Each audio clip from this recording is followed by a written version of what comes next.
ये तस्वीर आप देख रहे हैं,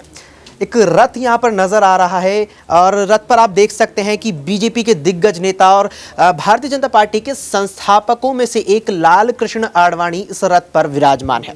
ये रथ है उस रथ यात्रा का जो बीजेपी ने 26 सितंबर 1990 को शुरू की थी और इसका लक्ष्य था कि 30 अक्टूबर तक ये अयोध्या पहुंच जाएगी। दरअसल जब भारतीय जनता पार्टी ने राम रथ यात्रा शुरू की 26 सितंबर 1990 को, तो ये रथ यात्रा गुजरात के सोमनाथ मंदिर से पार्टी ने शुरू की थी और पूरी तरीके से देश में हिंदुत्व की लहर को और भी ज्यादा मजबूत करने का पार्टी का लक्ष्य था। साथ ही साथ पार्टी का यह भी लक्ष्य था कि हिंदू जितनी भारी मात्रा में एकजुट इस रथ यात्रा से होंगे, उतनी ही भारी मात्रा में वे आगामी लोकसभा चुनावों में, आगामी विधानसभा चुनावों में तमाम राज्यों के जो होंगे उसमें हमें एकजुट होकर के वोट देंगे। लेकिन यह रथ यात्रा की अगर बात की जाए तो पूरी नहीं हो पाई थी, क्योंकि जिस तरह से 26 सितंबर 1990 को बीजेपी ने यह रथ यात्रा शुरू की जिसका लक्ष्य था कि 30 अक्टूबर तक ये अयोध्या पहुंच जाएगी, उस बीच आ गई थी 23 अक्टूबर। जब 23 अक्टूबर को लाल कृष्ण आडवाणी की इस रथ यात्रा को बिहार के तत्कालीन मुख्यमंत्री लालू प्रसाद यादव ने रोक दिया था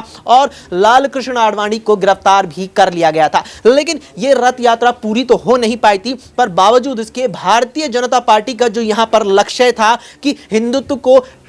यहां पर पूरी तरीके से एक किया जाए, हिंदुत्व के नाम पर जो लोग हैं उन्हें एकजुट करके अपने पाले में लिया जाए आगामी चुनावों के लिए, चाहे लोकसभा हो चाहे विधानसभा हो तमाम राज्यों की, वो करने में बीजेपी पूरी तरीके से कामयाब हो गई थी। और यही परिणाम था कि इस रथ यात्रा के बाद जो देश भर में राम और अयोध्या के नाम की जो लहर उठी, उस लहर ने बीजेपी को 2014 में भी पूर्ण बहुमत के साथ सत्ता में आखिरकार ला ही दिया था और 2019 में भी भारतीय जनता पार्टी ने देश की 543 लोकसभा सीटों में से 300 का आंकड़ा पार कर दिया था और उसमें बड़ी भूमिका रही है अयोध्या और रामलला।